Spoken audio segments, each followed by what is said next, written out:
तो किस्सा शुरू होता है करीब 10 साल पहले लगी एक शर्त से। हाँ, और फिर आता है एक फोन कॉल। बिल्कुल, एक कामयाब दोस्त का फोन चतुर का, और याद आता है एक अधूरा मिशन, एक खोए हुए दोस्त रैंचो को ढूंढना। जी, ये सिर्फ एक रोड ट्रिप नहीं है, ये कहानी है फरहान, राजू और उनके उस जीनियस दोस्त रांचो की। और उनके साथ जाहिर है चतुर साइलेंसर और कॉलेज के वो सख्त डायरेक्टर डॉक्टर वीरू सहस्त्रबुद्धे, जिन्हें सब वायरस कहते थे। हाँ वायरस।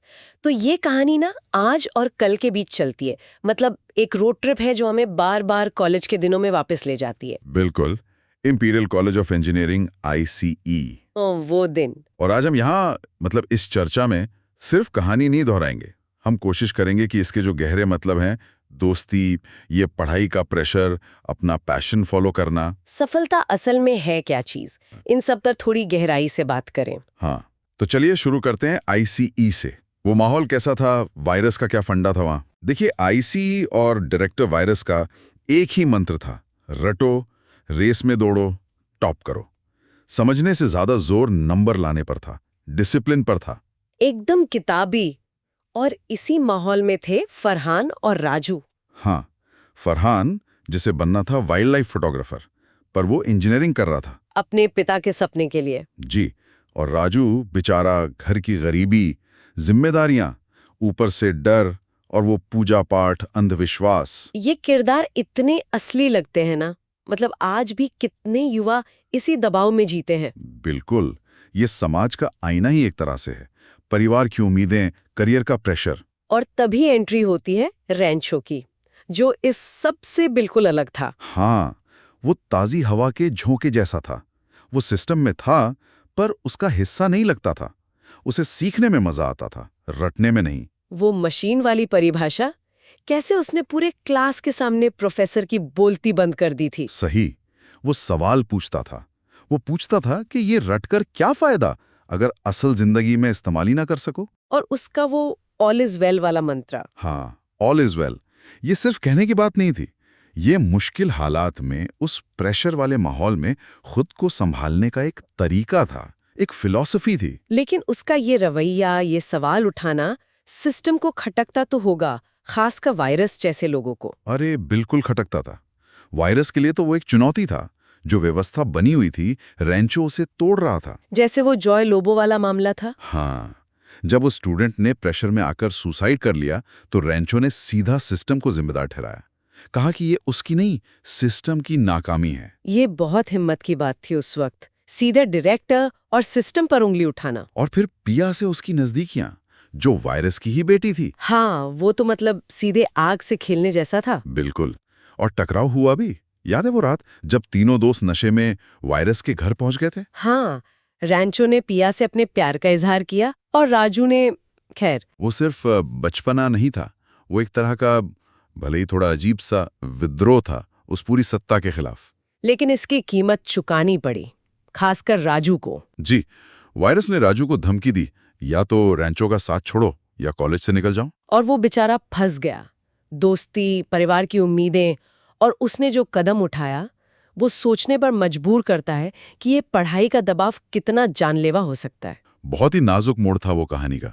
राजू का सुसाइड अटेम्प्ट करना, वो दिखाता है कि प्रेशर कितना ज्यादा था। लेकिन यही दोस्ती की ताकत भी दिखी। बिल्कुल, फरहान और रैंचो ने उसका साथ नहीं छोड़ा, दिन रात उसकी देखभाल की। और यहीं पर रैंचो का वो सबसे मशहूर डायलॉग आता है, कामयाबी के पीछे मत भागो, काबिल बनो, कामयाबी झक मार के पीछे आएगी। सुनने में बहुत अच्छा लगता है ये, पर क्या ये असल दुनिया में काम करता है, जहां सब डिग्री और पोजीशन के पीछे भाग रहे हैं? ये बहुत बड़ा सवाल है। देखिए, रैंचो का मतलब था कि आप नतीजे की चिंता छोड़कर प्रोसेस पर ध्यान दो। अगर आप अपने काम में माहिर हो, एक्सीलेंस हासिल करते हो, तो सक्सेस तो मिलेगी। और ये हमने फरहान और राजू की जिंदगी में देखा भी। हाँ, फरहान ने हिम्मत जुटाई, अपने पापा से बात की। वो सीन याद है मुझे, जब उसके पिता ने उसे फोटोग्राफी के लिए जाने दिया।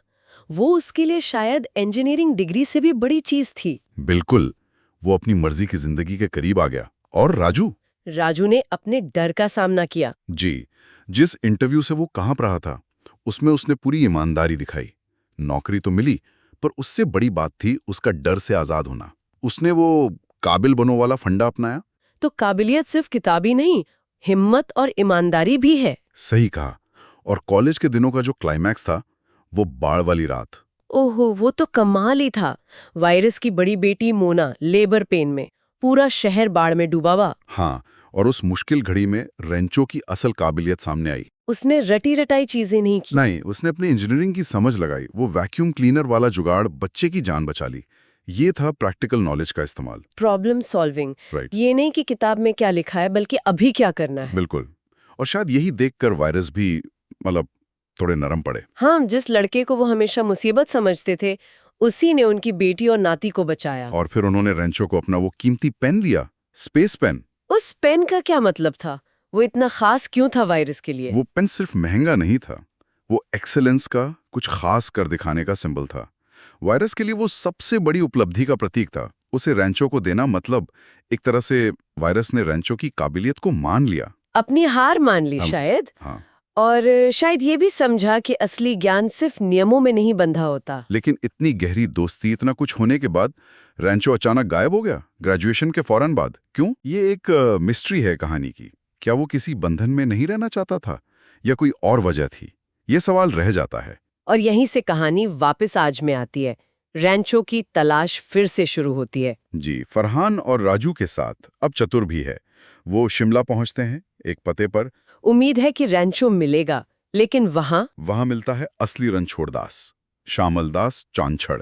ये तो मतलब पूरा गेम ही पलट गया। सबसे बड़ा ट्विस्ट, पता चलता है कि उनका दोस्त रेंचो असल में छोटू नाम का एक गरीब लड़का था। अनाथ था, पर पढ़ने का जुनून था उसमें। और असली रणछोड़ दास ने उसे अपनी जगह पढ़ने भेजा था। हाँ, ताकि डिग्री छोटू ले ले और असली रेंचो लंदन में मजे करे। ये तो शिक्षा का सौदा हो गया। ये हमारी शिक्षा व्यवस्था पर भी सवाल उठाता है ना, कि कैसे कोई पैसे के दम पर डिग्री खरीद सकता है और कोई जुनून होते हुए भी मौके तरसता है। बिल्कुल। पर अब फरहान और राजू को पता चलता है कि उनका दोस्त, उनका छोटू या रेंचो अब लद्दाख में है, एक स्कूल टीचर। तो मिशन बदल गया। फौरन वो चतुर को वहीं छोड़कर लद्दाख के लिए निकल पड़ते हैं। और रास्ते में एक और काम करते हैं, पिया को उसकी शादी से भगा लाते हैं। हाँ, उसके लालची मंगेतर सुहास से बचाकर। पिया का ये कदम भी कहानी के थीम से जुड़ता है, पैसे और समाज के दबाव को छोड़कर अपने दिल की सुनना। और फिर आखिरकार लद्दाख, वो दूर दराज का स्कूल। और वहां वो देखते हैं अपने दोस्त को, बच्चों को पढ़ाते हुए। लेकिन कैसे? एकदम अनोखे तरीके से, खेल खेल में आविष्कार करना सिखाते हुए। थियोरी नहीं, प्रैक्टिकल। उन्हें देखकर तसल्ली हुई होगी कि उनका दोस्त सच में वही जी रहा है जो वो कहता था। वो बच्चों में वही सीखने की आग जला रहा था। बिल्कुल, आईसी के माहौल से उल्टा। हाँ, लेकिन पिक्चर अभी बाकी थी। चतुर साइलेंसर भी पहुंच गया वहां। हाँ, अपनी बड़ी सी गाड़ी में अपनी कामयाबी का ढिंडोरा पीटते हुए कि देखो मैं कितना सफल हूँ, मेरे पास कितना पैसा है, बड़े कॉन्ट्रैक्ट्स हैं। और वो डींगे हाँक रहा था कि वो एक बहुत बड़े साइंटिस्ट फुनसुक वांगड़ू से मिलने वाला है, करोड़ों की डील है। जी, और फिर वो उनके दोस्त का मजाक उड़ाता है, कहता तुम तो बस एक मामूली स्कूल टीचर बन के रह गए। और वो 10 साल पुरानी शर्त वाला कागज निकालता है, कहता है साइन करो कि तुम हार गए। ये दो दुनियाओं का टकराव था, सफलता की दो अलग अलग परिभाषाएं। चतुर के लिए पैसा, शोहरत ही सब कुछ था। और तभी उनका दोस्त मुस्कुराता है और अपना असली नाम बताता है, फुनसुक वांगड़ू। सोचिए चतुर का क्या हाल हुआ होगा। जिसे वो मामूली टीचर समझकर नीचा दिखा रहा था, वही असल में दुनिया का माना हुआ वैज्ञानिक फुनसुक वांगड़ू था। 400 से ज्यादा पेटेंट, और उसी से वो डील करने आया था। वही बात, काबिल बनो, कामयाबी झक मार के पीछे आएगी। फुनसुक वांगड़ू ने नाम, पैसा, शोहरत के पीछे भागने के बजाय अपने काम, अपने जुनून में एक्सीलेंस हासिल की और दुनिया उसे ढूंढती हुई आई। चतुर की हार सिर्फ शर्त की हार नहीं थी, वो उसकी पूरी सोच की हार थी। बिल्कुल। और अंत में वो तीनों दोस्त फिर साथ थे। फरहान कामयाब वाइल्ड लाइफ फोटोग्राफर, राजू एक कॉन्फिडेंट इंसान अच्छी नौकरी में, और फुनसुक वांगड़ू जो अपने पैशन को जी रहा था, दूसरों को प्रेरित कर रहा था। तीनों ने अपना रास्ता चुना, दिल की सुनी और अपनी शर्तों पर सफल हुए। जी, तो ये पूरी यात्रा जो एक दोस्त को ढूंढने से शुरू हुई थी, हमें कॉलेज की यादों, शिक्षा पर सवालों, पहचान के रहस्यों से गुजारते हुए आखिर में सफलता के एक नए मतलब तक ले आई। तो इस पूरी बातचीत से जो खास बातें निकल कर आती हैं, वो शायद यही है कि हमारी शिक्षा को रटने से ज्यादा समझने, सवाल पूछने पर जोर देना चाहिए। हाँ, और अपने पैशन को पहचानना, सामाजिक दबावों के आगे न झुकना और उसमें सिर्फ अच्छा नहीं बल्कि बेहतरीन बनना, एक्सेलेंस हासिल करना कितना जरूरी है। और ये कि सफलता का मतलब सिर्फ पैसा या ओहदा नहीं है, असली खुशी, संतुष्टि और अपने काम से दुनिया पर कुछ अच्छा असर डालना भी है। फुनसुक वांगडू का किरदार उन सबके लिए एक प्रेरणा है जो डिग्री या नौकरी से आगे बढ़कर कुछ सीखना चाहते हैं, कुछ नया बनाना चाहते हैं। ये कहानी दिखाती है कि ज्ञान और जुनून मिलकर क्या कर सकते हैं। बिल्कुल। और जाते जाते एक सवाल छोड़ जाते हैं सबके लिए, हम पर कितना दबाव होता है, मतलब तयशुदा रास्तों पर चलने का, एक सेफ फ्यूचर चुनने का। ये दबाव कितने ही सपनों को शायद शुरू होने से पहले ही मार देता होगा। और सोचिए, अगर हमारा समाज, हमारी शिक्षा व्यवस्था ऐसा माहौल बनाए जहां फुनसुक वांगडू जैसे और लोग अपने जुनून में एक्सीलेंस पा सकें, तो दुनिया कितनी अलग हो सकती है। हाँ, ये सोचने वाली बात है। अपने फैसलों पर, समाज की प्राथमिकताओं पर।